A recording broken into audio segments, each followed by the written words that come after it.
we may not speak the Today, I have Taylor Elizabeth with us on Unmasked by Skinyoga. She's also known by the name of the Elegance Advisor. She helps people feel more confident with the tools from emotional intelligence and also modern etiquette. Hi, Taylor. Thank you so much for coming on my show. Oh, thank you so much for having me. It's really a pleasure to be here. So tell us, Taylor, what do you do and why do you do what you do? Thank you for this question. I love this question. I feel like that should be like the first question every time, but I'm not always asked it. This is my passion meets my purpose. So it's an interesting combination, emotional intelligence and etiquette. Oftentimes you hear about etiquette coaches, more in the traditional sense of etiquette coaching. But for me, it's really, if you're going to change your behavior, if you're going to upgrade yourself, if you're going to elevate yourself, if you want to be more sophisticated, you need to start within. And so what I do is I take your mindset and basically elevate your mindset, be the best version of yourself, and then make sure you're able to then communicate that and behave and create a certain image of self that is all in alignment. So that's what I do. And I would say it's my passion meets my purpose because I really want people to feel the best version of themselves. I've always loved to do this. And I like to do it through education because when you coach in emotional intelligence, it's always learning moments. So it's not just the outside superficial things. It's really an internal like reworking. And I love doing that. So how did your journey into elegance, etiquette, and like personal transformation begin? I would say I've had the blessing of traveling the majority of my life. I used to travel the world managing 22 different markets. And I realized when I was meeting with my clients that we may not speak the same language. We may have a very different culture, but we connected always through nonverbal things, through our behavior, through the graciousness, through the elegance. And so this kind of mindset stuck with me always. And then when I had my daughter, who's 9 now, I decided, okay, I want to go back and get a formal diploma in etiquette and protocol. I had gone to finishing school growing up, but I had wanted something a little bit more. So a diploma in etiquette is something quite different. It's actually quite difficult. I have an MBA as my background, and I thought that was difficult. But I have to tell you, like the intensity of the program for etiquette, for protocol, to know if, you have somebody of a certain ranking coming and this and that and like what you do, because it's not just the rules, it's the behavior and the communication and the image and how you present yourself. So I thought, okay, this is really interesting, but how am I going to fuse the two of those things together? And that's where I was like, okay, I want to try to do this because I always found it fascinating, the etiquette part, but also how do you bring people in? How do you build relationships? And that's very much through the mind. So I combined those two things, and that's where the Elegance Advisor came from. Wow, I'm so intrigued by what you just said. And there's so many questions within what you said. We get to it. But right now what I'm thinking is, how can one practice elegance and the mannerisms that we've all learned from the past 100 years people have been following in today's fast-paced world? I think the first thing is make sure that you are working with authenticity of self, right? So elegance is a way of being, okay? It's not just a way of projecting your outside self. It's literally the way in which you wake up in the morning and the way you think about how you're going to treat other people, how you're going to treat yourself, how you're going to behave. What are your mannerisms going to be? What improvements are you going to work on today for yourself? How are you going to style yourself? Like, how are you going to present yourself to the outside world? How are you going to communicate with people around you? It really is like an absolute whole process. And it's not something you just pick out of your closet and put on, right? It is an identity. It is an authentic self. So I would say, how do you do this in the modern world? It's you have to make a commitment to this holistic elevation of yourself. I think oftentimes especially now because you see social media, you see everything where it's, okay, this is like an old money look, right? There's this elevated kind of a look, which is fantastic in concept, but that's just an outer appearance. If your behavior doesn't match the outer appearance that you're presenting, then you're really selling yourself short. You're not having that full ability to transform yourself into being elegant, regardless of what's going on. And in this society, it's very easy to put on those clothes, but it's really hard to live those values, ethics, behavior, intention, So how do you do it? You commit to working on yourself. This is basically what it is. You commit to, okay, I want to be a more elegant individual. What does that mean? I want to communicate with intention. I want to behave in a way that when I wake up in the morning, I would know this is how I want to be. And when I go to bed at night and I reflect on myself, I say, you know what? I stuck to how I wanted to be. I have relationships that I built in my life that are of a certain way. I hold myself in conversation and presence in a sophisticated manner, but in a not controlled, but in a, you make a choice manner. So you're not reacting to everything, very emotional. You don't necessarily just react. You decide to choose how you want to communicate, how you want to engage, how you want to deal with stress. So this starts with how you wake up in the morning, and then everything will flow from that. So the outfit choice and everything else is great, but that's just one very small point of elegance. The elegance really starts with how you're going to carry yourself throughout the day and sticking to it, and then also constantly growing. And if you don't make it, because some days are like, I didn't do so great, right? Yeah. You're going to have days like this. Those days, you're gracious with yourself and you say, you know what, I'm sure I learned something and I'm going to lean into tomorrow, even improving that and being better. This is an authentic shift towards elegance. Okay, so I have to share something. I come from an 8th generational business family from Rajasthan. Yes. Growing up, my entire family, including myself, and it was ingrained in us to take a lot of pride, in who we are, where we come from. Yes. So the old money, new money, it was a conversation in our house, like the old money, but that's new money. Yeah. You don't do this because that's new money. You don't walk with your shoes on the carpet, for example. Yes. That's new money. Yes. But in today's time, mostly everybody is new money, right? And today, I feel very conscious because I know that I don't know as much as my grandmom did because I haven't practiced those mannerisms, in the past 30, 40 years. And it's very easy to forget, what your mom taught you or what your grandmom taught you or what you heard. And so my question is how can one practice without knowing? So if I wake up in the morning and say that, okay, I'm going to be an elegant lady today, but I don't know what that means, where can one learn the pointers? I think this is a wonderful question. I mean, speaking just specifically in your case, first of all, the Rajasthan culture, of course, you're so proud because it's a wonderful culture. It's an amazing culture. And I think every single person I speak to that's from Rajasthan feels this exact same way. So I think it's wonderful how consistent and strong that is. I just came from Udaipur right now before this interview, and I have to say, it's just the culture is amazing. So that's wonderful. I would say, if you don't know, the thing is you had a wonderful experience of knowing or having some exposure to what that is. And I think the concept of this old money, new money, it's easy to define it that way, but it goes back to value. So what are the values that are there? What are you valuing? Are you valuing something that is part of legacy, part of history, plus part of tradition, and it had purpose and intention? I want to lean really heavily into intention. I think intention is one of the biggest things when you want to be elegant. And what I mean by intention is what is your intent? Every day you're doing something, you're not doing something carelessly, right? So for example, walking on the carpet, because the carpet is an investment, it's something you pass down. It's hundreds of years old, potentially. It's quite an investment piece. You want to respect it. You're showing respect to the carpet. You're showing respect to your lineage. You're showing respect. This is what you're doing by not walking on it. It's not about money.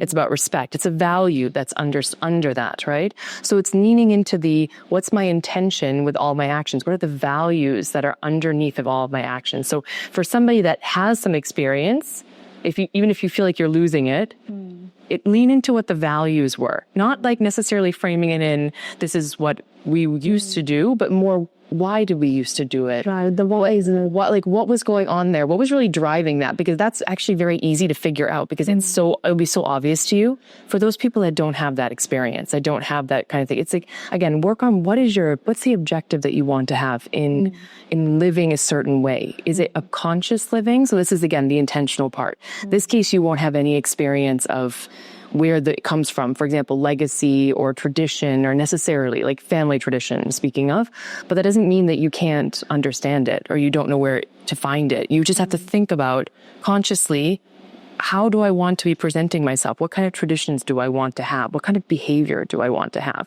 Do I want to communicate that way? Is that resonating with me? I think as human beings, we all know how to be gracious. We all know how to be kind. Do we choose that? And choosing that, when you're an elegant human being, chooses those things. So even if you have no exposure, like your grandmother telling you, even if you've never had anybody teaching you, you know what graciousness is. You know what kindness is. You know what you would like others to do for you. You know, you have awareness of, okay, I could do that. And yes, I can afford to do that. But should I actually be doing that? What is the impression that that's giving? This is awareness, consciousness, and making a choice. So even if you don't have the history, that's it. There's also books you can read about it, of course. But I think I would caution a little bit on the books, because it's like for every rule, there's usually a caveat of some sort. And if we stick very rigidly into the rules, we don't end up trusting ourselves. And we need to trust ourselves to develop our skills, and then to trust ourselves to really elevate ourselves into that authentic self, that elevated self. You have to trust yourself. Otherwise, you're just memorizing rules and following the rules rigidly. And I think that will make you really unhappy, to be honest. So I don't think that will work. Sure. Munit, for me, authenticity and elegance are contradictory. Okay. You know what I'm saying? Like, if you're authentic, because, growing up, I also remember there were times when you're like, oh, we can't do this. We just can't do this. Yeah.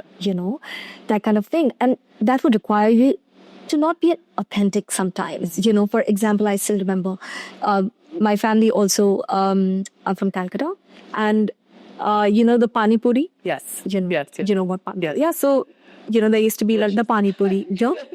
So if we wanted to have pani puri, the roadside pani puri, it has its own charm. So I've never had the roadside pani puri because we could not. Because my dad said we can't do that because we come from this family. We can't stand in the road and eat pani puri. Yes. So. Yes.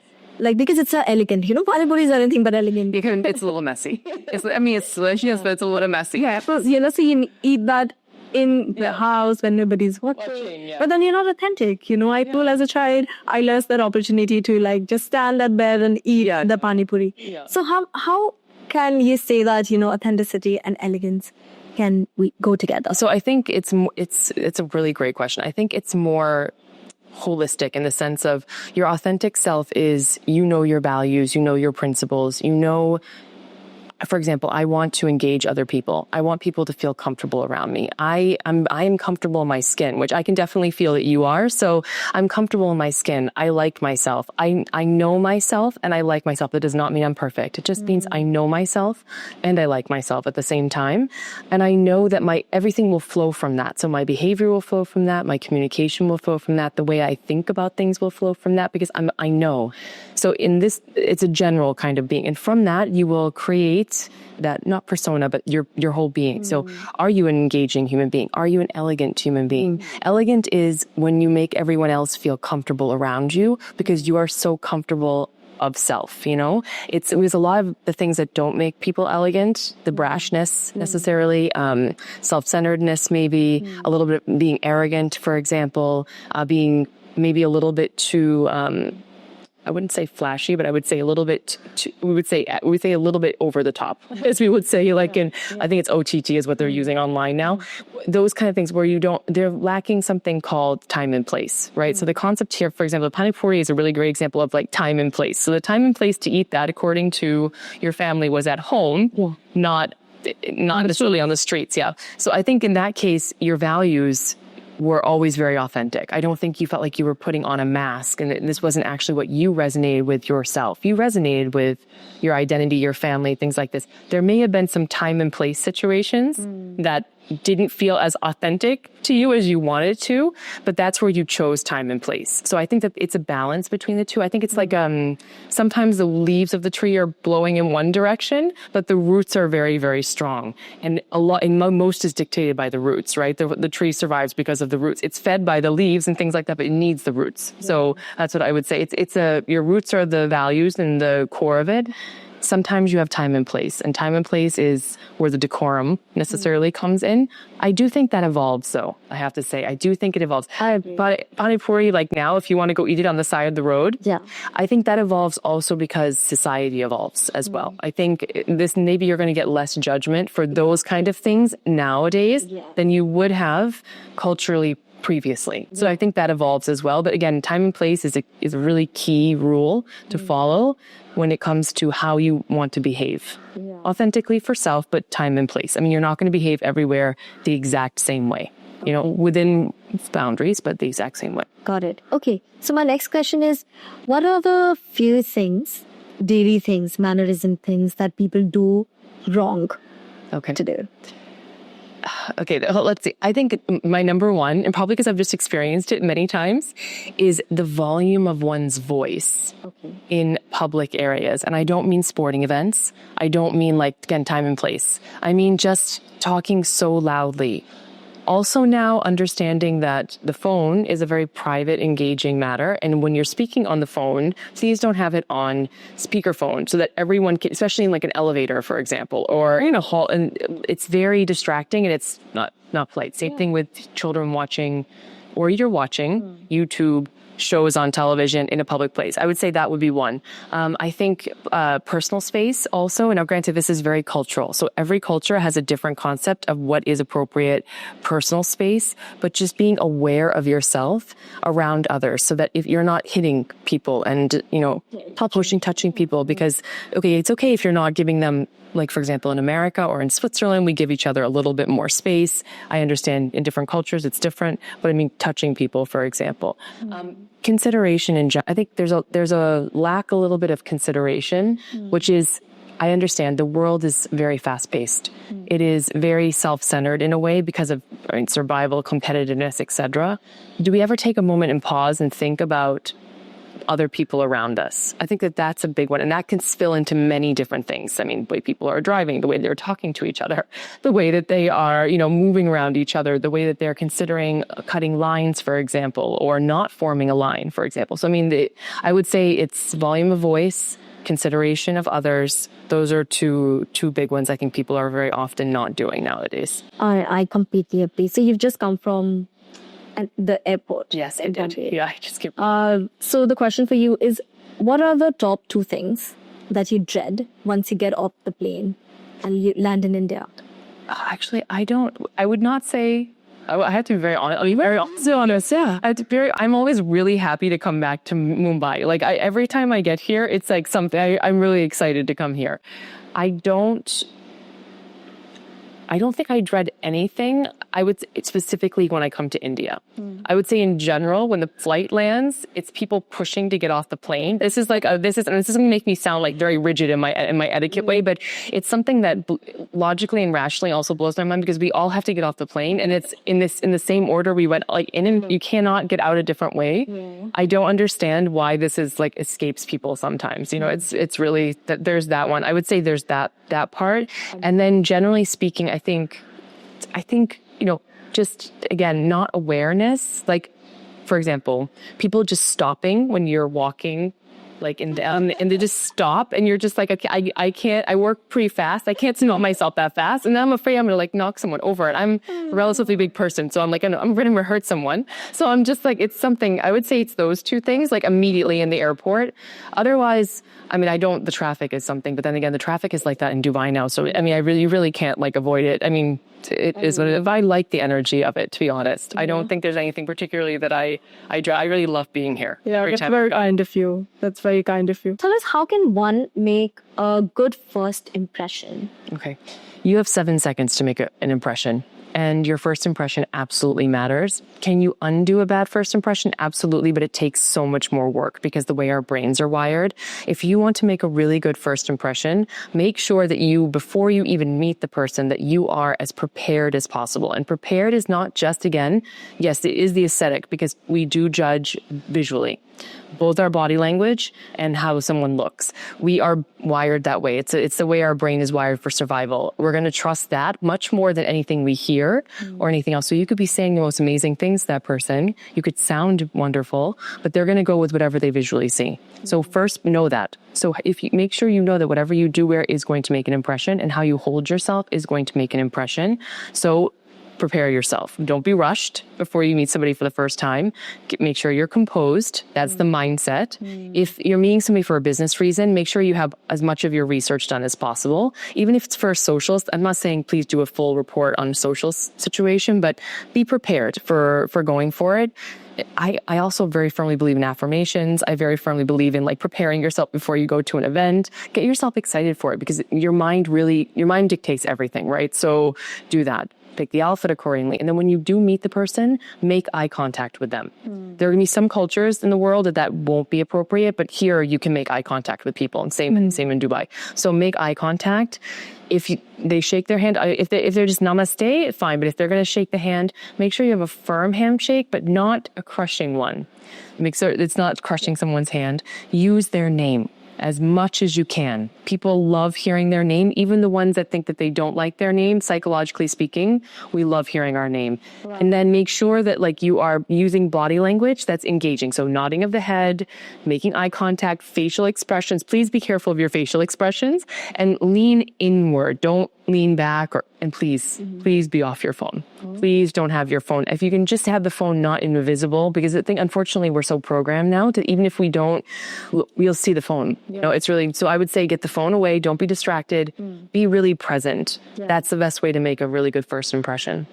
Great. I think, Taylor, that was such great points. And I think if people start following these, they'll automatically become like, wow. When they enter the room, they'll automatically attract absolutely. The room. You know? Absolutely. So the next question is, what's one small change someone can make today to appear more refined and confident? I would say giving yourself space again before every day to get yourself collected. Give yourself that time to really think about how you want to present yourself that day. That's one thing.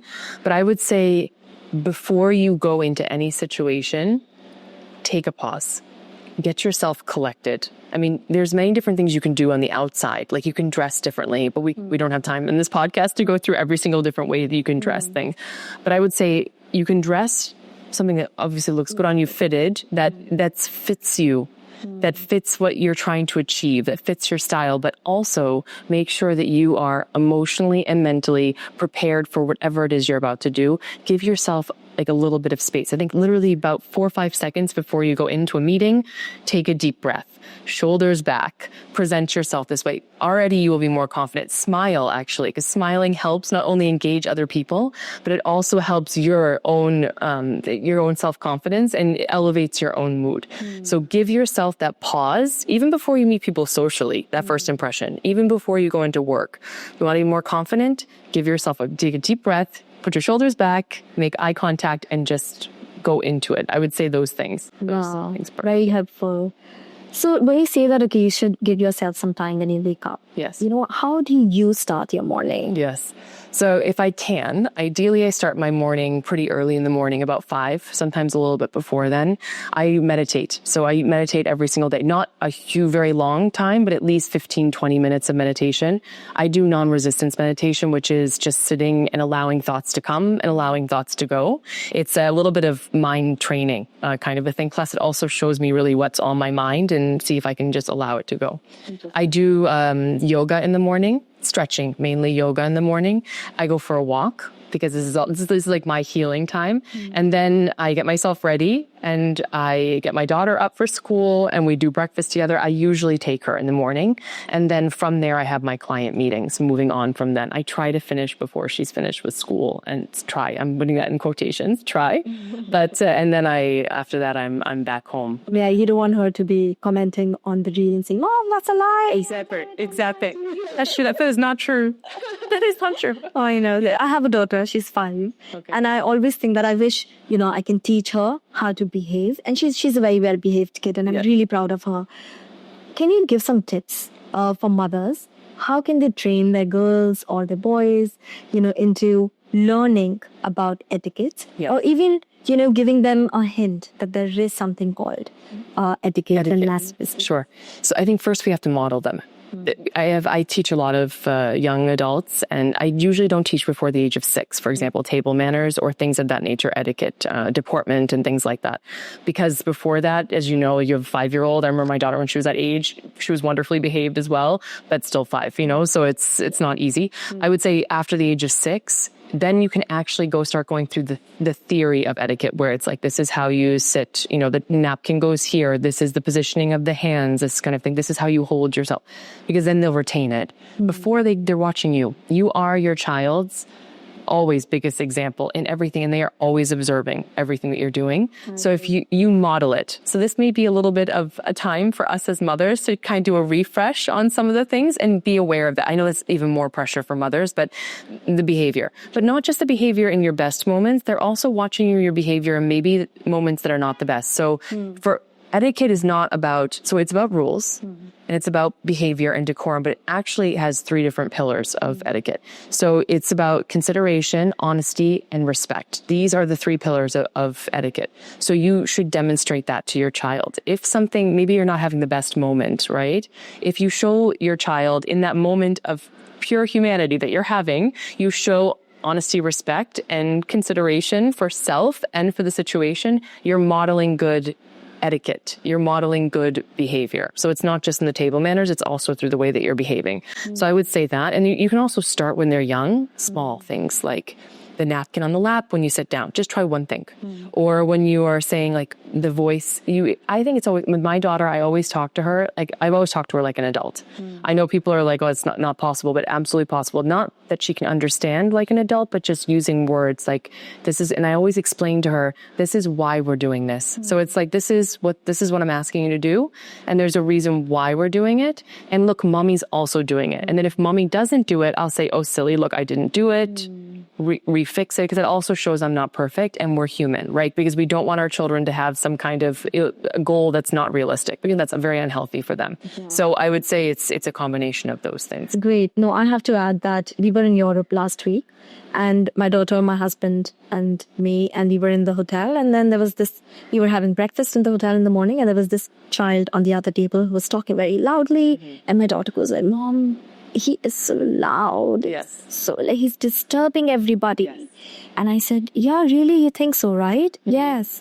But you know, what do we learn from this is that when we go out, because sometimes we are also a little loud, I feel, and you know, the volume can go down. But do you notice the rest of the tables? You know, they're so quiet. Which looks better? This or this? So next time, can we be more mindful of, regardless of how we are feeling emotionally, we can always go back to the room and, you know, express how we're feeling, but in public places, no. So I think that kind of really helps, you know, and for the kids to reflect, you know, how they should behave. Yeah, exactly. Time and place. Yeah. And it's wonderful the way you're doing it, because you're saying, oh, first of all, you're acknowledging her input, which is huge. Acknowledgement is what all children want, as we know, and they want to feel heard, seen, and safe in our relationship. So you're acknowledging it, and then you're also showing her, asking her questions so she can think about it, and then giving her examples so she can see and so she can make a choice. And then she knows why she's making the choice. We're not just telling them. It doesn't work as well. If you show them and they see the value in it, and the logic is, they're very smart. Children are very smart. Let's not underestimate that. Absolutely. They can do it, but just give them the tools to do it, which is exactly what you're doing there, which is wonderful. Yeah, great. Could you give me some tips on how to alter the body language to instantly feel confident and self-assured? Yes, there's a couple different things. One, shoulders back is the first thing. Like, please put your shoulders back. You will feel a big difference in opening, kind of a thing. You can elevate your head a little bit. Make sure you're not looking down. We have a tendency to look as a phone mainly, but looking down. Elevate yourself. Deep breathing through, like almost like yoga breathing into your abdomen. Like make sure there's some air within you, so you actually feel like you're taking up a little bit more space. Grounding is a good idea. You can sit, if you're sitting down, put both feet on the floor and leaning forward. These are all body languages that show that you are present, that you are engaged, and that you are powerful in a way, you know, that you have presence, those kind of a thing. So that's body language that can definitely help.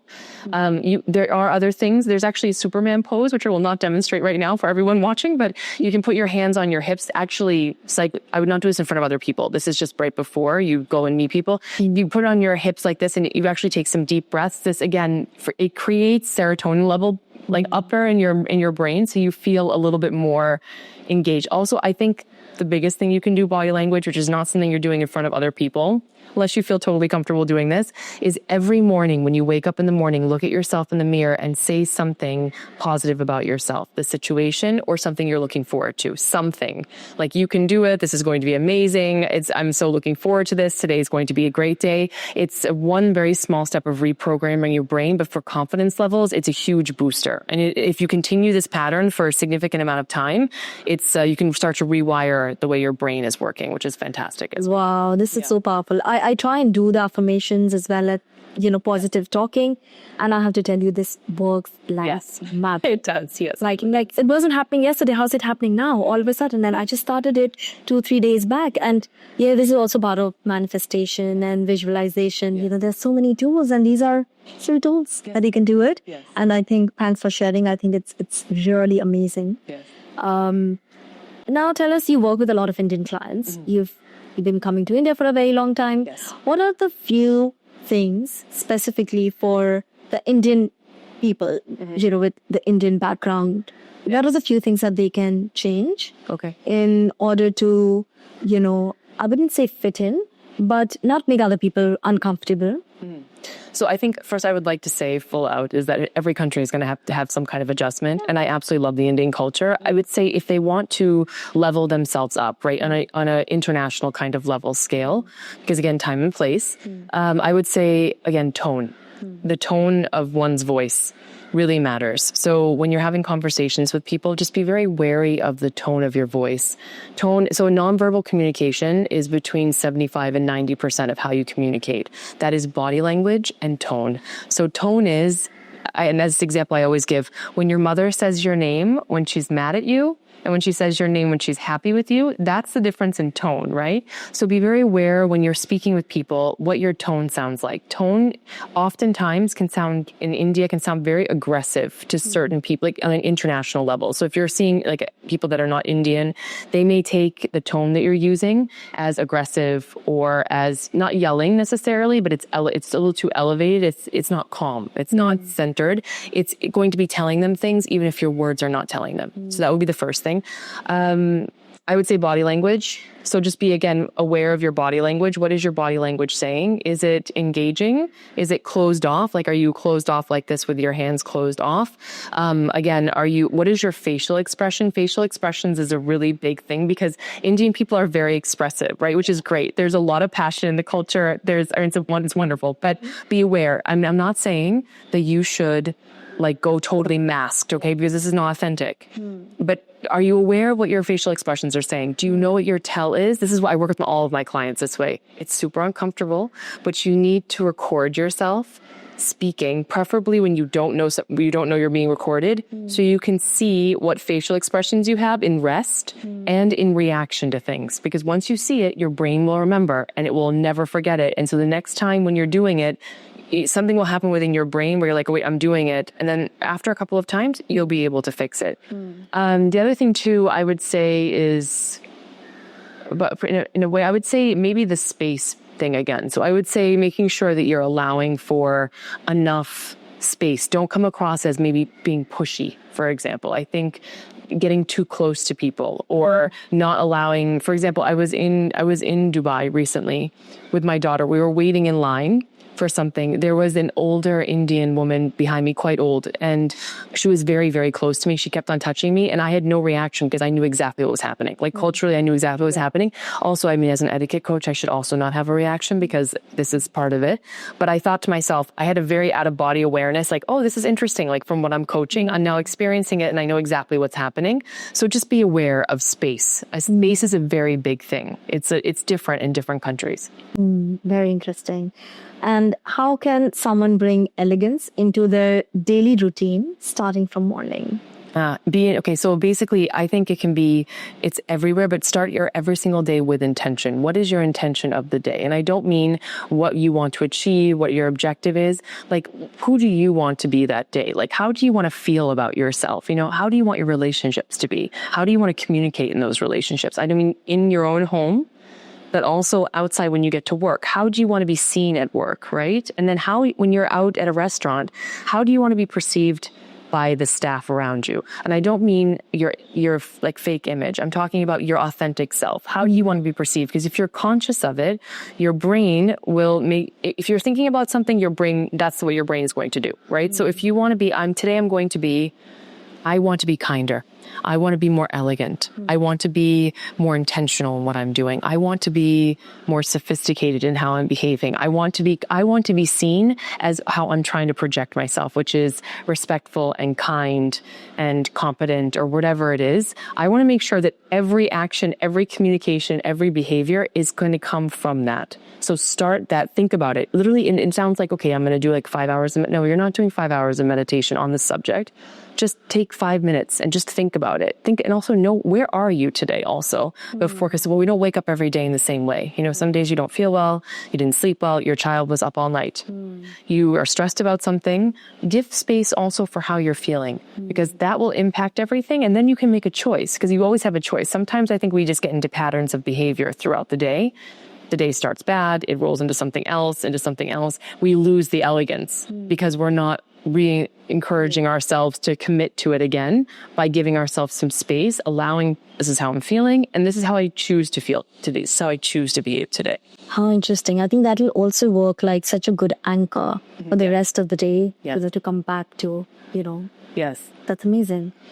What are 3 non-negotiables for showing up with grace and confidence in a workplace? Okay. Be prepared. Cool. 100% be prepared every single day. Please dress one level up. People say dress for the job you want. That's fine. That also works. But I always say dress one level up. I do not mean if you're going to a board meeting, you're going to dress in a ball gown, because that's like 15 levels up and not good time and place. But always dress one level up, because it shows you put extra intention into what you're doing, and that is very much seen. And even if people can't put a word on it, it's that they actually show it. They are looking very smart, or they're looking pulled together. People will use different words, but you will definitely see it. And the other thing too is make sure that you do not leave your manners and your kindness at the door, because it's not just for your personal life, it's also for your professional life.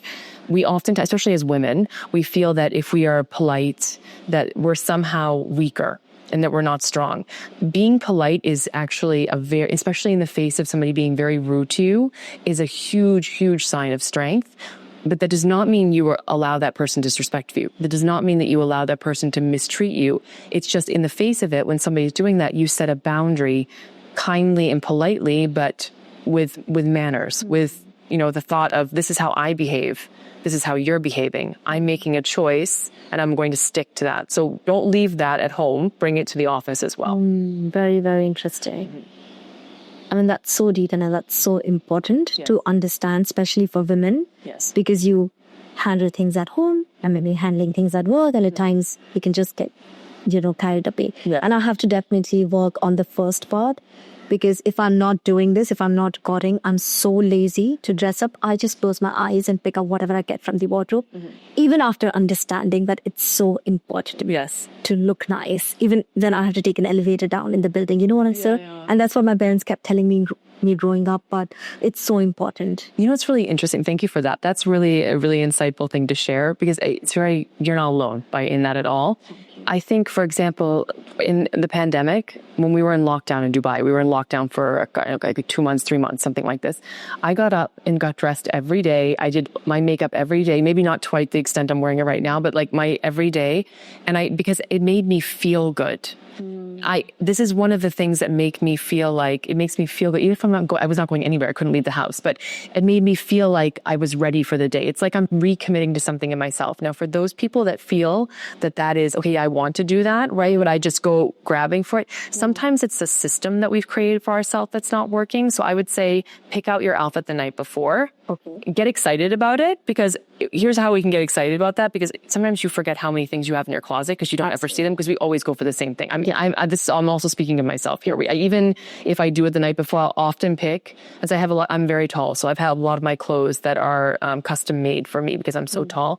And so I'll go for, especially my professional ones, I'll go for like the same things. And I realize like I have all these professional photos and I have like this same outfit in like 5 different colors. So I'm like, maybe I should change this a little bit. You get excited because now you'll you'll find new things in your wardrobe. Challenge yourself to take 5 minutes and choose something and see if you can wear it a little bit differently, elevate it a little bit, whatever it is, but do it the night before. So it could be your structure that's doing it. It also could be the commitment to the process. So all it does is all we need to do is just break the pattern. So you start doing it one day, recommit to it the next day. At about the third, fourth day, it's going to become a lot easier. And then it just becomes habit after a while, and you won't even think about it anymore. You won't be just grabbing anything. It'll be what you would wanting to have done, but you just have to get back into the pattern of it. This is the way our brains work as humans. So every time I do dress up, I feel that I see things differently. Yeah. I'm more confident. Yes. You know, although inside I'm the same person. Yes. You know, I think differently, but I'm treated a different way. Yeah, you know, even by the doorman. Yes. You know, sometimes he decides to open the car door for me, but sometimes he doesn't. That it you know, it's correlated. I'm like, oh my God, you know, I think I should dress up every day. Yeah, right. See, but it's 100% the truth, though. It is actually like this. They've done tons of studies about this. Like, wouldn't it be wonderful if we were not judging people on that? It would be wonderful, but this is not human nature.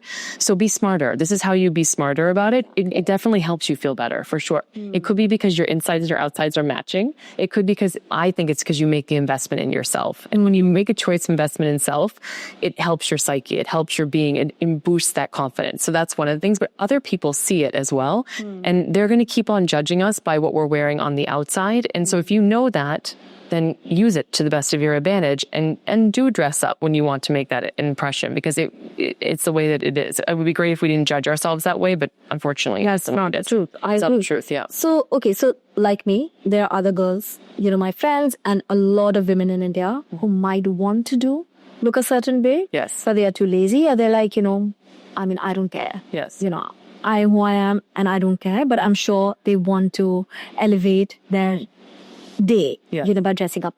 So could you give us like 2 or 3 milestones to set for ourselves, like fair days of taking out clothes before you go to bed? Yes. What else can you do? I would say, first, I would say invest in understanding your body shape. This is the first thing. I think there's a lot of times for women, they don't want to do this because it is very overwhelming, right? So the response is, I just don't care about it because it's too overwhelming, right? So then we just kind of disassociate from it and we don't do it.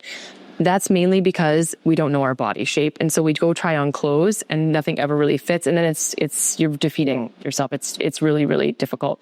I would say figure out your body shape and dress for that body shape. And I think also make it simple. Simple is elegant in a sense of, if you like something, go buy it in several different colors. Elevate it with jewelry, elevate it with scarves, elevate it with belts, elevate it with some other kind of thing like this. But have an outfit that you feel good in and have it in several different colors. Have it in several different looks or whatever it is. Use accessories really, really well. So when you know it fits you and you have different versions of it, you'll feel much better about everything. Interesting. Yeah. Okay, so then I would say, besides understanding your body shape, planning things out the night before, even plan it out like for the whole week. This is what I do. Is I will literally, I have one of the guest rooms in my home. I have racks of clothing, like an empty rack, and I will pull out for 1 week from my walk-in closet and put it there aside. So that way it doesn't. I don't touch it. So it's already planned out. I mean, this just seems really like, who has the time for this? It's amazing. The concept, it's so overwhelming that people don't do it. But if you just give yourself 20 minutes, just do it. It's done for the whole week. Especially if you know you have events, you just do it. It's done in advance. And it's so much easier. It's so much lighter because you're like, it's already all done, you know? And then you start feeling better about yourself. You see it starts to work, and then it becomes like habit. So it's that initial step. There's a lot of resistance with it. So like my clients, I always talk about this concept of resistance. The resistance is, it feels really overwhelming. Who has time for this? Yeah. You don't feel comfortable with yourself. There's some resistance to it. Lean into the resistance. So what's going on within you in that moment? Like what are you resisting in there? Can you think about it differently? I know it sounds very like I'm coaching you on EQ, but this is what we work through. And then it's like, okay, now what small changes can you make? What steps can you make to do it differently? And laying out the clothes and doing it in advance is one thing. I think the last thing is that people have self-limiting beliefs that this is not them. They've been told it's not them. They've been told it's not important. They've been told it's not going to help them. These are self-limiting beliefs. Either they've been told, they've witnessed it, or society has told them. This is where a self-limiting belief comes from. So anybody that's relating to that where, oh, well, it's not for me. If you've ever heard yourself saying it's not for me, ask yourself not why, because why is a very narrow question. Like it gets you from here to here. Ask, where is this question coming from? Like, where is that statement coming from? Where is that belief coming from that it's not for me? Is it that I really don't like to do that? Or is it it's overwhelming? When you start asking yourself questions, the answers will come out. And then because I believe everyone is intelligent. They're able to do it if they just start asking themselves the right questions and can sit with the answers and be like, oh, wait a minute. No, actually, I can do it. I don't know what to do, or I'm not organized enough, or yes, but I feel like I'll be judged, or my body looks like this. There'll be things that come out from that you can actually kind of unpack and decide, okay, I'm going to try something different, right? And then from there, you can actually make those changes that I talked about before. So things out. Very, very, very interesting and helpful. Thank you so much, Dela. Now, your basic question. What is emotional intelligence? Okay. Emotional intelligence is awareness of your emotions. So basically what is happening within you, and then how your emotions are impacting other people, and then also reading them as well. There's 5 different parts of emotional intelligence. It's self-awareness, emotional regulation, motivation, empathy, and social skills. We've been talking a lot about the social skills. Etiquette is the social skills. So this is why I coach these 2 things together. So self-awareness is, we were just talking about self-limiting beliefs. Self-limiting beliefs is a very big part of self-awareness and the process of learning about self-awareness. What is limiting you to achieve what you want to achieve, or to be the way you want to be, or to think the way you want to think? What is going on within you? How are you coming across? How are you communicating? Like, how are you thinking about things? Like, to really be aware of self. This oftentimes, if somebody says to you after you've met them 2 or 3 times, oh, I didn't know you were so fun. Right? Or I didn't know that you were so nice or whatever. That may mean that there's not a lot of self-awareness because you think you're really nice, but that's not how you're coming across, right? Which if you're not coming across that way, there's a disconnect somewhere. So are you aware of who you are, what's driving you, how you're coming across, and also are you able to read other people's emotions? Like can you read a room kind of a thing? Yeah. Then there's emotional regulation, which is when you are sad or you're upset or you're frustrated, what happens within you? Yes, we all see what happens in people's reactions, but actually what's happening within you, and a lot of that comes from the way you're thinking about things. So what is your thought process? What is your mindset? That's where the emotional regulation comes in. Empathy is building relationships with others. It's a foundation for all relationships, is empathy. So putting yourself in somebody else's shoes. And then motivation, what's driving you to do things, and how can you create that for yourself? Your internal and your external motivation, and making sure that they are working together. And then the social skills. The social skills are communication skills, presence, etiquette, behavior, things like this. Interesting. I recently read somewhere that the people who are going to be the most successful in the next decade are the people who master emotional intelligence. Yes. Why do you think this subject is not taught in every school today? Yes.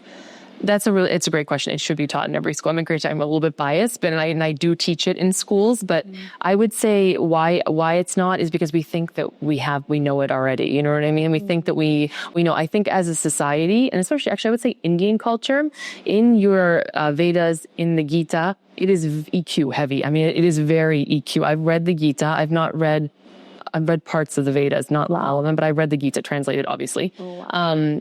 It took me some time, I'll tell you, because I don't have the cultural background and history, but I did read it. I'm reading it as almost like a scholar reading it, very interested in the EQ, because it's just, it's amazing. I'm getting goosebumps thinking about it. Really impressive. Societally, Indians, they have a lot of EQ historically in there, but we don't identify it as EQ. We identify it as, oh, this is just what we've been taught, or this is what's in the scripture, or this is the way one should behave. But we're not actually aware of it, and then we're not conscious of it. And how far are we off on that mark? Are we actually being that way or not being that way? And then are we making a choice? So I always talk about awareness, consciousness, and choice. We don't teach us in schools because we think we're getting it elsewhere, or we think we already have it.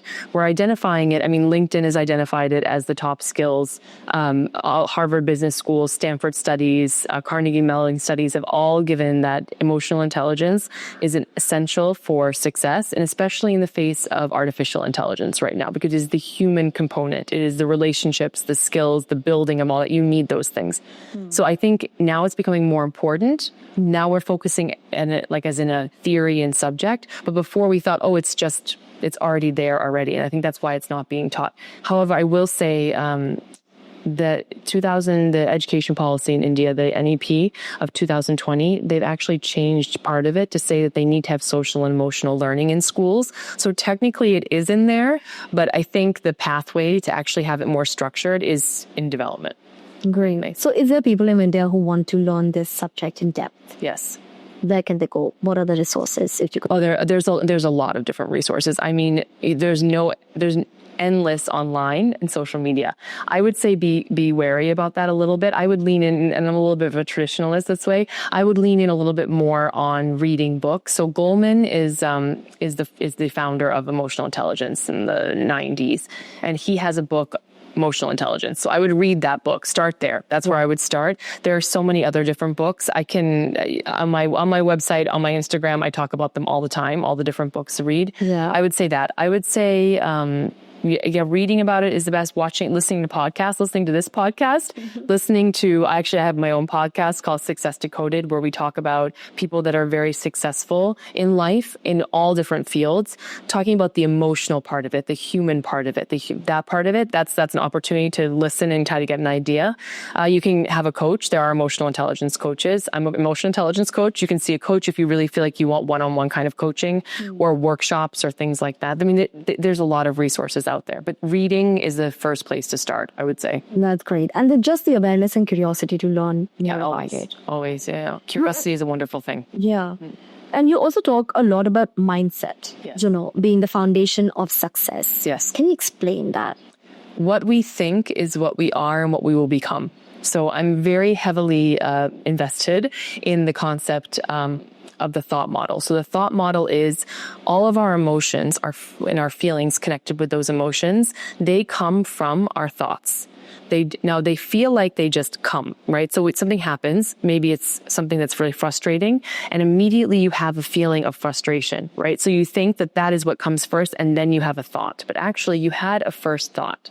And that first thought is whatever it was that triggered that emotion. So let's say that somebody does something to you and you feel betrayed. So the feeling is betrayal, right? And from betrayal, the behavior that you do is you lash out at someone, or you block them, or you cut them out of your life, or whatever it is. The initial thought was that you weren't respected, that they're a horrible person, that they don't value you, they don't care about you. This is the initial thought, right? So instead, when something happens, that outside event happens, having a better idea of where your mindset is, so that the thought, you are in more control of the thought. So for example, somebody does something and you feel betrayed. Instead of reacting to that feeling and behaving from that and having an outcome. So that's the pattern is something happens, you have a thought, the behavior comes, you have an outcome, a behavior, and then an outcome from it. If you don't like the outcome, to shift the outcome, you have to shift the initial thought. To shift the initial thought, you have to be developing your mindset, which is giving yourself the tools to allow your brain to work the most effective way possible. Also knowing what your brain is tendency to do. So the first thing is giving it space. So not initially reacting to that emotion, being like, I'm going to sit with the emotion. I feel very much betrayed. These are those questions again. What's going on here? How am I feeling? This is mindset training and coaching. Besides that, it's also understanding how the mind works. The mind is very critical as in for survival. It's not positive. Okay. The mind is always going to go for a negative because it's trying to keep itself alive. It's the way that it's wired. Our entire stress response system is wired this way because it's the fight or flight thing. You've probably heard it before. It's because it's for survival. I know that we're not really out in the streets surviving, most of us at this point, but our brain has not evolved fast enough to get there. So this is what you're up against, if you will. So try to reprogram your brain knowing, okay, when something happens, tell yourself, and you actually, a new trick I just learned is you can, and then not to sound like a little off on this, but you can actually, name your brain. So Becky or like whatever, Pordvi or whatever it is. like, okay, that's enough, but I'd stop. Why is that so important? And it's maybe going to sound like Or you can separate yourself from your thoughts. Yes, and space, because that will give you the space to be like, actually, wait a minute, what's happening here? That doesn't mean that you're still not going to block or whatever it is, that human being, or you're going to cut it, but at least you've really given your brain the ability to think about it. And you've also told your brain, you know what, I know what you're doing. And because your brain is always going to go on the critical and negative, it's also always going to go on patterns that it's had before. The brain will go, even if it's not good for you, something it knows versus something it doesn't know. So you have to make a choice to say, let me give the brain a different option. Like, let me think about this differently. Maybe that person didn't mean that. Let me run through this before I actually have an full emotional response, a behavior, and then an outcome that I don't necessarily like. So that's what mindset coaching and training is. How interesting. Yeah, it's really, our brain is fascinating. And you are totally in charge of your brain. Sometimes we feel like, I'm not in charge of my emotions. I hear that a lot from my clients. I'm not in charge, but you actually are. But first it's just understanding what your brain is naturally going to do, and that you want to just reprogram it. And you absolutely can. So how long does it take by the finishing program? They have estimates on it. The actual reprogramming of the brain, I believe this takes not significant amount of time, but it tells how committed you are to it. So are you actually going to commit, for example, every single day during affirmations that we were talking about, every time something happens that triggers you emotionally, are you going to cause, how committed are you to doing that?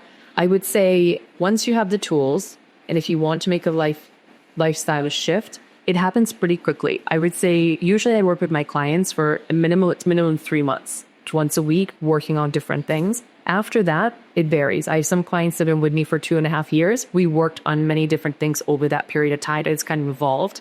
Other ones are, no, I've mastered this a little bit more. I really feel it. And then they're empowered to move forward with that themselves. So I would say after a couple of months, you definitely, you feel it sooner than that though. I would say you feel it first couple of weeks, you really feel it, and you feel it in different ways. Everybody feels it differently. It's like all of a sudden it's like a window kind of opened, or wow, I feel myself much more centered, or something happened and you have an outer body experience where wow, I would have reacted that way to that, but now I'm not anymore.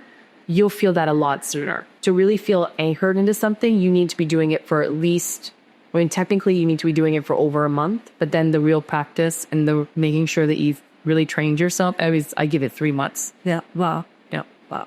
Okay, so let me give you a hypothetical situation. Okay, with mindset and elegance and your response. So if, your daughter was slapped, by a random guy in school, yes, and she came home and she told me this is what happened, how would you react to that? Yes. Okay. So emotionally, my response would have them, I need to protect the child, right? Because this is a very normal response. I know that would be coming. I would immediately ask myself, or probably tell my brain, I would call Becky or whatever, right? Let's tell her, okay, please, leave her, right? Yeah, exactly. We're going to call her that. So, okay, take a break. And then I would be, because obviously she's going to be very emotive about it. She's going to have some kind of emotional reaction. She may be angry. She may be sad. She may be hurt. She may be physically hurt. Also, which I hope is not the case. I would just ask her, okay, so full attention on it. So tell me exactly what happened. And then I have her go through it and then I would ask her, how does she feel about this? And then what did she do? And no matter what she said she did, I'm going to allow her the space to go through the whole process first, and then ask her questions about, for example, if she didn't do anything, which is very possible. It's very shocking, right? So what you do, if she didn't do anything, I would ask her questions like, if that were to happen again, what would you do different? Would you like to do anything differently?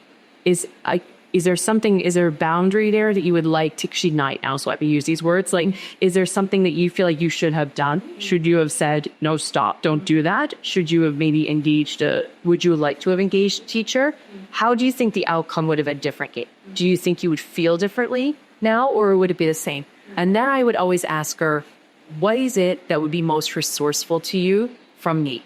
So what is the best for you with this? Because sometimes as moms, we want to just jump on it. And the most resourceful thing to her, this is not a pattern of behavior. If this child is continuously happening, this is a different story, but it happens at school.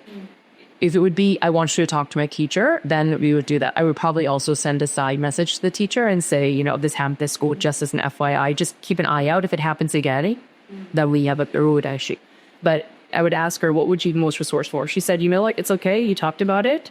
Usually that's what she would do, my daughter, those kind of things. She'd say, no, it's okay. We talked about it and I think I'm okay. Because then the next time it happens, maybe not with this child, with something else, it doesn't have to be hidden. It could be somebody yelling, or it could be somebody be really rude.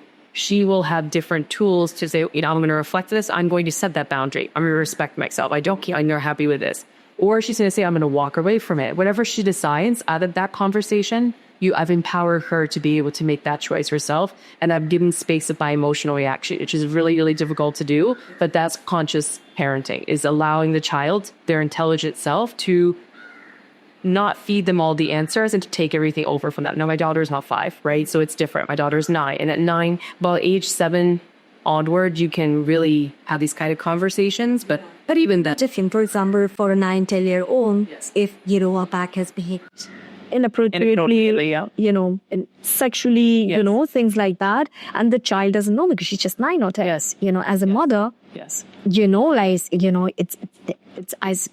frightening. Yeah, it's frightening. Yeah. And at that point, if you don't tell your daughter or teach her, like, it's not appropriate, a guy cannot behave with you like that, for example. Yeah, exactly. The child thinks this is normal, and growing up, right, she allows other to do it. Yeah, exactly. So if that, in those kind of cases of inappropriate behavior, of those kind of a thing, I still think the initial reaction, not saying that the mother should absolutely do something in that case, but the initial reaction of the child, so the child doesn't embody it in an unhealthy manner, or that the emotions don't run totally wild. It's, again, give the space and say, okay, I'm going to allow the child to express fully what is happening without judgment, so that they don't feel any judgment anywhere, and that they don't feel like they did something wrong, or there's something wrong. You can be like, okay, this is something that we really need to talk about, something serious. So tell me how you're feeling about it, et cetera, et cetera. Like, what would this isn't, nobody should be touching you this way. Let's go figure out what we can do together. What's the most resourceful to you? You did the right thing by telling me. You can reinforce that, but it's the emotion. I think we can understand. Any mother would be hysterical. I mean, this is very normal, right? Yeah. But at the same time, it's in those moments of how you respond, because every human being wants to be seen, heard, and emotionally safe. So you need to create, even in those moments of stress and difficult conversations, space to be seen, heard, and emotionally safe. And if you do that, then whatever it is, you empower that child so much more. And not just that, you also build yourself a way to react like that in an elegant way. And the same thing is what your daughter's going to grow up and be that mom to her daughter or her children. Yeah, exactly. Hopefully, yes. Yeah, exactly. His name. Yeah. I'm sure. Amazing. Okay. What's the difference between capabilities and mindset when it comes to success? Or is there any link? I think I would say, well, there's definitely correlation for sure. The very capable people, they would have a certain kind of mindset. The mindset that this is the question, to make sure. So very capable people would have a certain type of mindset, meaning they're going to have this thing we call an open mindset, a growth mindset, right? Which is curiosity, which is when a challenge comes up, they don't implode in it. They maybe sit with it. And then when they deal with it and they say, okay, what can I do with this? How can I learn from this?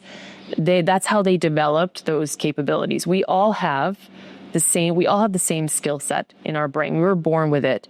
It's which ones were developed, either initially nurtured. So before the age of 7, there are certain skills that are very much nurtured. It's from our environment, maybe, and from exposure. This is why children, and I'm not talking about like savant level, but children that come from musical families, they oftentimes are very talented when it comes to music, because that's the exposure that they've had. Artists, the same way. Business people, same way. It's you're in the family business, right? The family structure. So that's your environment to a certain age. So those skills in their brain have been strengthened versus other ones, which is very, very typical.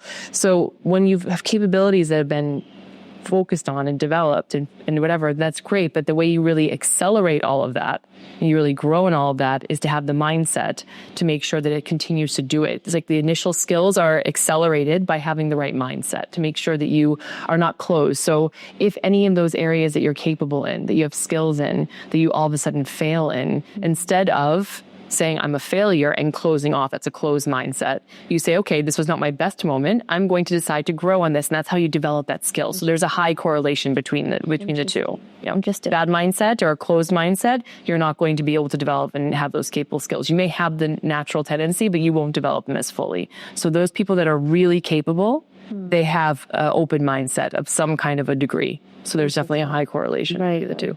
Amazing. So, Taylor, another question for the first-time entrepreneurs. Yes. In India, there are many people who are first-time entrepreneurs doing exceptionally well. Yes. In Dubai as well. A lot of people, they move to Dubai and they're doing so well. Yes. But they're the first-time entrepreneurs working and dealing with people globally. Yes. Could you share some insights on some, practices that they can do when they are working globally with people in Europe and America, small things and gestures that would not make them look like, oh, they don't know how to work globally? Yes, that's a great question. So I think, again, I'm going to sound like a little bit of a broken record, but please do your research. So if you are, and also when you do your research, please take everything with a grain of salt. So although there are businesses done in certain countries, certain ways, I used to do a lot of work in China, for example, and in East Asia. There traditionally, for example, in Japan, there are certain things, or in South Korea, there are certain things that you're going to want to do, like when you give things, use two hands, or I would listen more than you speak, for example. I make sure you give respect to seniority and things of that nature. Be as gracious. All those things are going to hold. Not everything you read in those at the etiquette books, for example, there's one that's called, I think it's bow, shake hands, or kneel, or something like this. It's about basically how to do business etiquette. Please take it with a grain of salt because it evolves, right? Society evolves, as we've already talked about. Right. But please familiarize yourself. Why? Because if you are familiar with it, you'll be aware of what maybe you're not doing, what you are doing, and you will just feel more comfortable, period. It's not, I'm not asking you to study it and make a thesis of it. Just be aware, okay? Because the awareness is 70% of it, the changing of the behavior. That's the first one. Second one is active listening skills is a really huge thing. So active listening is when you listen to understand, not to respond. When as entrepreneurs, we're so excited to engage with other people and to offer them something, or we think we have a solution for something or whatever it is. It's the energy of an entrepreneur. If better, especially because you don't know the culture that you're dealing with, just to listen to what they have to say, see how they're behaving, observe them, and just listen to what they're saying and then react. So really try to understand. Ask a lot of questions. So show that you're engaged and interested. Don't just sit and give the pitch. You know what I mean? Business lunches. So I don't know. In India, I think it varies because food is a very big part of the culture. When you sit down to a business lunch, don't just start the business right away. You need to create engagement. There needs to be a relationship that is built. Even if you know the person, you need to engage in small talk. And small talk, I know nobody likes it, but small talk is actually, you've been doing small talk since you were really young. You've been doing it since you couldn't even use words. It's basically trying to find commonality with another human being and building a relationship. If you think about it that way, instead of this overwhelming, like awkward situation, it'll be helpful in you in building relationships. So that's what I would say. So do some research. Make sure that you are listening more than you are speaking. And when you are in a business environment, especially with meals, don't just jump right into the business. Continue on. Interesting. And what are a few tips on managing your pace of talking or volume of speaking or choice of vocabulary to set authority? Yes. Okay. So first, be aware of your style of communication. So we have all different types of styles of communication. How quickly are you speaking? Ideally, like 135 to 140 words per minute is ideal. Make sure how is your tone? Tone is a big thing. We talked about it earlier. Where are you stressing words, not stressing words? Are you easily understood or not? This is a hard one because people don't take a moment to actually think about it. And also, we also have some insecurities about English, for example. Not, in any country, since that's the international business language right now, English. So you worry that, and you get insecure, and as a result, this affects your ability to do it. So again, take a breath, calm down, and then say, I want to speak clearly and with intention. And sometimes we use vocabulary. Be aware of the vocabulary that you're using, because some vocabulary is very colloquial, meaning it's only in the region where you're from, no matter where that is. India, it doesn't matter. The United States doesn't matter. Make sure that the words you're using, because as an NLP practitioner, there are worlds behind words. Every word carries the weight of a world behind it. It may be defined in the dictionary the same way, but you don't know how people are interpreting it. So be very precise with your language and be aware of if you're going to a country, for example, the UK and the United States both speak English, but the English is slightly different. So just familiarize yourself with it. And if you are trying to make a point, make sure you're being very direct when you're doing it and the language is very clear when you are doing it. It is very true that, people can become really conscious of the pronunciation or the grammar, Yes. or, the kind of English they speak. Because even within India, there are different dialects Yes. that dominate the English that you speak. Yes. But what is really important, I think, is the intention with which you deliver Exactly. your sentence. It is, exactly. And I think that comes from all the tools that Lee just mentioned, like practicing reading and, just being intentional. Intentional. Think about it. Yeah, interesting. So cool. Okay. What is one wardrobe principle every working professional should follow, regardless of industry? Time and place. Time and place, 100%. So, I think where are you going? What are you doing? And whom are you meeting with? Right. So, if in some industry, actually, in almost every company, you have something called like a casual Friday, right, or less dressed on Friday or whatever day of the week it is. Be wary of that because you may have meetings. So who are you meeting with? Make sure you're dressed again, that one step up. Make sure you're dressed one step up. So no matter what you're doing, what is the intention you're setting with the way you're dressing? It may be casual Friday, but that doesn't mean just because you may have client meetings, it means you need to show up that one level up. That's the thing. If you are doing some kind of a work event and it may be in a like social setting that you would wear something to normally with your friends in the weekend, that social setting, think about who's there, time and place. So who are you with and what is the environment that you're in? Always be very conscious of that because that has a huge impact, again, on your personal brand and how you're presenting yourself. Interesting. This is very, very important. And I think it's intuitive, but it requires some effort. And if you dress up, us level up, we're already winning that day. Is it true? Like, Yeah. I think again, dressing one level up, it can be very subtle in the sense of just people notice that you are pulled together. It's like the difference between one outfit where you tuck in the shirt and you add a heel versus if you untuck the shirt and you wear a flat. It's just one slight level up, but it makes a very big difference in the intention and people notice intention. they do. Right. Okay. How can a person express strength without being aggressive? And how can one person express femininity without appearing weak? Okay.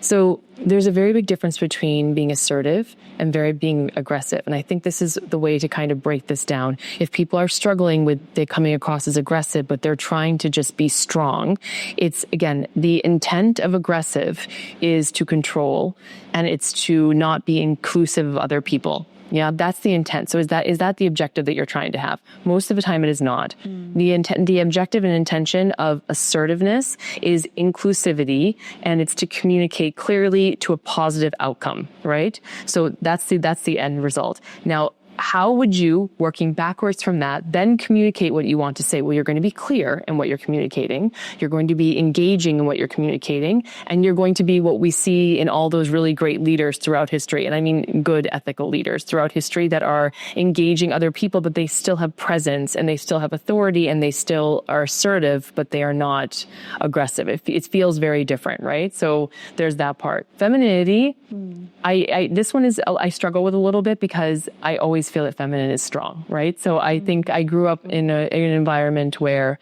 all the women in my family are very strong women. Very strong character, very strong women. My sister is very strong. My grandmother was very strong. My mother is very strong. Both grandmothers on both sides. So wow. I think, but graceful. My mother is the reason why I named my company the Elegance Advisors. I actually named it after her because she is the embodiment of elegance. Whenever I think of anything, it's like a living model. It's one of the biggest blessings. My parents are my biggest blessing besides my daughter and my husband. But, I can't stress it enough, but she's always been strong. I never saw my mother as weak and she's very feminine. My mother she was always dressed up. Yeah. She always, had her hair done and everything was right, but she was very capable. So I don't see a difference between them being feminine and not being capable and not being strong. I feel that they're two of the same thing. I just think it's how you decide to think about it yourself. So I think oftentimes if we think that being feminine is being weak, then we'll start to behave in that way. Versus if we think, what are our feminine traits that are actually very strong? Our feminine traits that are strong are, we're collaborative, we are engaging, we're supportive, we're encouraging, we're nurturing. These are very strong, powerful things. Start thinking about it that way. If you start thinking about it that way, your behavior will come that way as well. When it comes to dressing, because this is the other thing about feminine dressing, dressing feminine does not have to be weakness. It's, again, this is a time and place issue. Same thing, time and place. Feminine doesn't have to be, inappropriate, vulgar. It doesn't have to be vulgar at all. In fact, it's not vulgar. Vulgar and feminine are two very different things. We kind of put it all in the same place, but it's two very different things. So again, work back on your objective, just like when I said aggression and assertiveness. Okay, what is the objective of being feminine? Well, you feel powerful. Actually, you want to be this. You want to come across this way. So then you dress and behave and you think in that way to get there. So again, it's just a mindset shift. Mindset shift, intention. Yeah, everything is mindset shift and intention. Really, it really all goes down to that. Wow, you make it so simple. It's not. I think it's a lot of work, but you make it sound like, it's achievable and you can do it. It's super achievable. But everything I'm saying is small little steps that it's like a snowball that will eventually very, very quickly grow. You will see big changes, but it's just those initial steps. It's always like this. It's the initial steps. Amazing. Okay, let's do a rapid fire. Okay, fantastic. Okay, one etiquette mistake to avoid in meetings. Using your phone.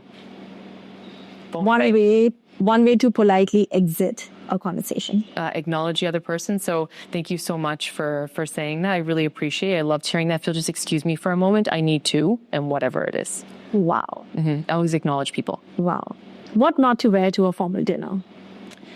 Anything that is too flashy, not time and place appropriate, or noisy, like very noisy. Like we have fabrics that make a lot of noise. I'm not talking about traditional Indian attire because again, time and place, right? Time and place. Everyone else is going to be wearing it. You won't even hear it, right? But if you're going to go to a very formal black tie event in a very big hotel and you have a dress, it may have a wonderful bow on it. But if that bow has a lot of texture, is making a lot of noise, you're going to hear it constantly throughout the dinner, or bangles or something else. So just be aware of time and place. Interesting. First, you should stop saying immediately. I can't. Okay. I will is what we should say instead. Amazing. Yeah. Amazing. That's it. That's the rapid fire. It would really wow. There is no hamper. Okay. What's the biggest misconception people have about elegance? That it's external only. That it's just because I think we use, in fact, this question I see in advertisements in New Delhi, especially, there's an elegance and it's all very aesthetic, right? It's very fashion. We associate with an external, which is not that it's not part of the external being, but real true elegance starts within. It starts with the way we think, the way we behave, the way we communicate, and all of those things contribute to the way we are perceived externally. The image part is the last part of it. It really starts with the mindset, the intention, the being, how you start every single day. That's how it starts from. What's your definition of success today, and has it changed over time?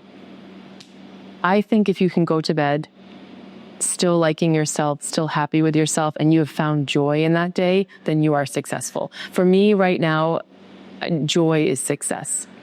Experiencing, being present and enjoying this life, and I mean this in the most holistic, healthy way, that is success. Yeah. Sitting here, I can tell you're very happy. Yeah, it was such a strong woman. I'm very happy for you. Thank you.